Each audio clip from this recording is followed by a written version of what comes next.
ভোটের আড্ডায় নানা পেশার মানুষের ভাবনা নিয়ে দিনাজপুর থেকে সরাসরি যুক্ত হচ্ছেন সহকর্মী মোর্শেদুর রহমান। মোর্শেদুর রহমান, আপনার আশেপাশে অনেককেই দেখছি, আসলে তারা কি বলছেন এই যে সামনে নির্বাচন ঘিরে তাদের প্রত্যাশা, তারা কেমন প্রার্থী বেছে নিতে চান আপনার মধ্য দিয়ে একটু জানতে চাই আপনার মাধ্যমে।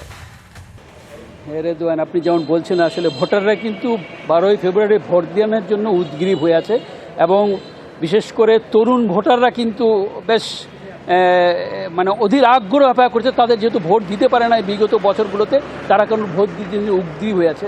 এখানে আমার কাছে বিভিন্ন বয়সের ভোটার রয়েছে, আমরা আসলে তাদের কাছেই জানতে চাই যে আপনারা এই যে সামনে 12ই ফেব্রুয়ারি যে নির্বাচনে কেমন প্রার্থী চাচ্ছেন এবং আপনারা কি মনে করেন যে সেই প্রার্থী আপনাদের প্রত্যাশা পূরণ করবে? প্রথমত হচ্ছে বিগত 17-18 বছর আমরা কিন্তু আমাদের নিজেদের মনের যে প্রতিফলন, আমরা যে সাধারণ ভোটার, যে ভোট দিয়ে যে আমাদের প্রতিনিধি আমরা নিজেরা করব, এটার আমরা সুযোগ পাইনি। এটা হচ্ছে প্রথম সত্য কথা। দ্বিতীয়ত কথা হচ্ছে যে দিনাজপুর একটা পুরানো জেলা, অনেক ঐতিহ্যবাহী জেলা, কিন্তু বিগত 17-18 বছর দিনাজপুরকে একটা অবহেলিত জেলায় পরিণত করা হয়েছিল। কারণ এই জেলায় উন্নয়নমূলক কোনো কাজ কখনোই সেভাবে করা হয়নি। বিশেষ করে আপনারা রাস্তাঘাট, ড্রেনেজ ব্যবস্থা, শিক্ষা ব্যবস্থা বা স্বাস্থ্য খাতের যে ব্যবস্থা, সবগুলির দিকে তাকালে বুঝতে পারবেন। আমি একজন সাধারণ ভোটার হিসেবে আরও একটা গুরুত্বপূর্ণ কথা, যেটা আমরা এখন পর্যন্ত দিনাজপুরের মানুষ তথা বাংলাদেশের মানুষ আমরা কৃষির উপরে নির্ভরশীল।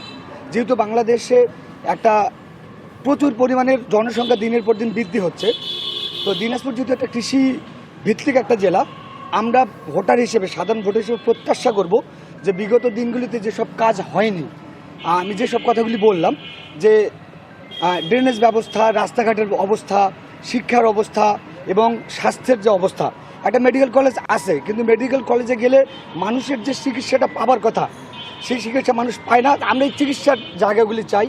আর চাই যে আপনি কি মনে করেন যে আপনি যেগুলো চাচ্ছেন সামনের ভোটের মধ্য দিয়ে আপনাদের সেই প্রতিফলন বাস্তবায়ন হবে? দেখেন, এই যদি প্রতিফলন না হয়, বিগত ফ্যাসিস্ট সরকার যেসবগুলি করে গেছে, সামনের দিনে যারা নতুন করে ক্ষমতায় আসবে, আমরা জনগণ যাদেরকে ভোট দিয়ে ক্ষমতায় বসাবো, তারা যদি আমাদের নাগরিকের সুবিধাগুলিকে যদি আমাদের প্রত্যাশাগুলি যদি পূরণ করতে না পারে, আপনি নিশ্চিত থাকেন বাংলাদেশের মানুষ টুটুমুড়ো তাদেরকে আবার লাল কার্ড দেখাবে। এটা বলতে পারি। আমি আরেকজন ভোটারের সাথে কথা বলি, যে আপনি কেমন প্রার্থী চাচ্ছেন? আসলে যেহেতু আমি নতুন ভোটার, আমার জায়গা থেকে আমি চাবো যে যারা জনবান্ধব মানুষ, যে ধরনের আছে, জনগণের নিম্ন আয়ের মানুষের কথা বলবে এবং আমাদের দাবির জন্য কাজ করবে, আমরা এমন একজন প্রার্থী চাই। এবং আমরা চাই যে আমাদের মৌলিক চাহিদাগুলোর মধ্যে অন্যতম খাদ্য, আমাদের দ্রব্যমূল্যগুলো নিয়ন্ত্রণ রাখার জন্যে সংসদে কথা বলবে, আমাদের এই চাহিদাগুলো পূরণের জন্য। যেমন ধরেন, মৌলিক চাহিদা 5টির মধ্যেও আবার খাদ্যের মধ্যে আবার কিছু কিছু মৌলিক ভোগ্যদ্রব্য আছে, যেমন চাল, ভোজ্য তেল, এইসব জিনিসের দাম আবার নিয়ন্ত্রণে রাখতে পারলে দেখা যাবে যে পরবর্তীতে এর সাথে রিলেটেড আরও যে খাদ্যপণ্যগুলো রয়েছে সেগুলোর আসলে দাম নিয়ন্ত্রণে থাকবে।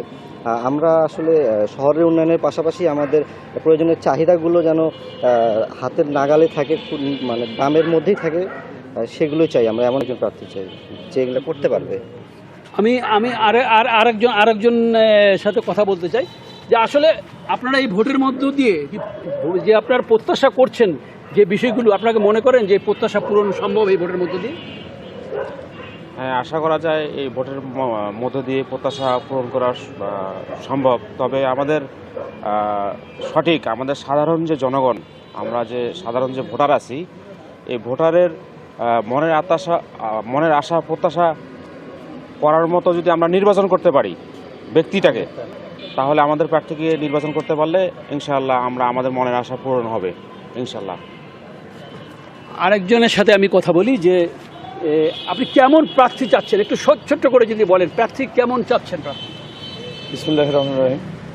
আমি সামনে 12 ফেব্রুয়ারি ত্রয়োদশ জাতীয় সংসদ নির্বাচনে আমি এমন একজন প্রার্থী চাচ্ছি যিনি আমাদের সকল বিষয় নিয়ে যিনি ভাববেন এবং স্বাস্থ্য চিকিৎসা থেকে শুরু করে, শিক্ষা থেকে শুরু করে আমাদের এই বিষয়গুলো, বিশেষ করে যেহেতু আমি স্টুডেন্ট, আমি ভাববো যে এমন একজন নেতৃত্ব আসুক যাতে করে আমরা শিক্ষা দিয়ে আমরা মানে ভালো কিছু করতে পারি, যাতে করে আমরা শিক্ষার মান যেন উন্নয়ন হয়, এই জিনিসটি আমি বিশেষভাবে আমি বেকারত্ব যেন কমে আসে আর কি। আমি আরেকজনের সাথে কথা বলতে চাই, যিনি আপনার কাছে আমার প্রশ্নটা হচ্ছে যে প্রত্যাশা তো অনেকেই দেয়, যারা প্রার্থী তারা কিন্তু ভোটের আগে অনেক কথাই বলে, কিন্তু পরবর্তীতে দেখা যায় সেইগুলো হয়তো আপনাদের প্রত্যাশা পূরণ হয় না। আপনি কি মনে করছেন এইবারে নির্বাচনে আশ্বাস এবং প্রত্যাশা দুটোই পূরণ হবে? অবশ্যই পূরণ হবে। সেখানে নির্বাচনের আগে অনেক ইশতেহার থাকে, ইশতেহার এবং নির্বাচনের পরে সেটা বাস্তবায়ন হবে কি হবে না সেটা পরের বিষয়। সেই জায়গা থেকে আমি বলবো এখানে অনেক প্রার্থী আছে, 8 জন প্রার্থী আছে নির্বাচন করতে ত্রয়োদশ জাতীয় সংসদ নির্বাচনে। এই সদর 3 আসনটা ছিল আমাদের সাবেক তিনবারের প্রধানমন্ত্রী মরহুমা বেগম খালেদা জিয়ার, ওনাকে জান্নাতবাসী করুক আল্লাহ পাক। উনি দুনিয়া থেকে চলে গেছে, ওনার জায়গা থেকে এখানে সাবেক 3বারের মেয়র সৈয়দ জাহাঙ্গীর আলম ভাই ওনাকে দল মনোনীত করেছেন। সেই জায়গা থেকে আমি মনে করি দেশের জনগণ বা সামনের যে প্রত্যাশাগুলো সেই প্রত্যাশাগুলো ইনশাল্লাহ পূরণ হবে।